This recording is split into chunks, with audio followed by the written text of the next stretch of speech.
Bienvenue dans Yesterday, une chronique sur les Beatles. La semaine dernière, nous avons parlé des débuts du groupe, mais cette semaine, nous allons nous intéresser à une époque un poil moins glorieuse, la fin des Beatles.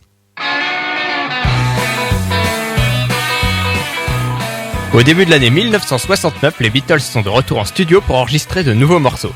The Beatles, le fameux double album blanc, est sorti il y a quelques mois et même si c'est un grand succès critique et public, son enregistrement n'aura pas été une partie de plaisir. Ce sont donc des Beatles un peu fatigués et tendus après plusieurs mois de conflits qui débarquent dans les studios d'enregistrement de Twickenham à Londres. Lennon, alors sous l'influence de Yoko Ono mais surtout de la drogue, est distant et n'a pas vraiment de morceaux terminés à proposer. Harrison, lassé d'être le faire-valoir du duo Lennon-McCartney, est sur la défensive et Ringo lui pense plus à sa nouvelle carrière dans le cinéma qu'à la musique des Beatles. Paul McCartney est donc le seul à y croire encore un peu et il essaie tant bien que mal de rallumer la flamme chez ses trois compagnons et pour cela il a un plan, utiliser ses sessions d'enregistrement pour réaliser un film montrant les Beatles en plein processus créatif. Le film se terminera par les images du grand retour du groupe sur scène lors d'un concert événement, ils n'ont plus été vus en live depuis 1966. L'idée peut être bonne à la base mais au final avoir une équipe de plusieurs techniciens, des caméras, de la lumière braquée sur soi pendant qu'on est censé accoucher d'un disque, c'est pas franchement l'idéal. Tout ça exacerbe les tensions entre les gars et les techniciens vont même capturer une bonne prise de bec entre McCartney et Harrison, où George, excédé que Paul vienne fourrer son nez dans son jeu de guitare, l'envoie balader avec une répartie cinglante dont il a le secret.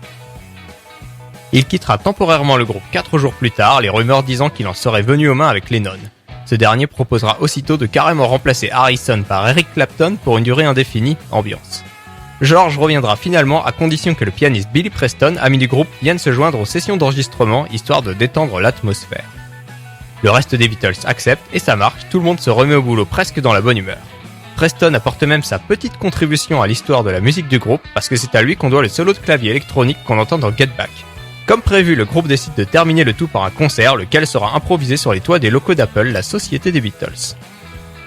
Assez de morceaux sont enregistrés pour faire un album qui deviendra Let It Be.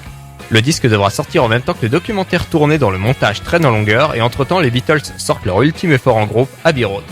Let It Be sortira ensuite après que Phil Spector ait mis son nez dans la production de l'album. Nous allons maintenant écouter I've Got a Feeling, une chanson enregistrée lors du concert sur le toit dont nous avons parlé. Il s'agit d'une composition de McCartney rehaussée par une partie signée Lennon.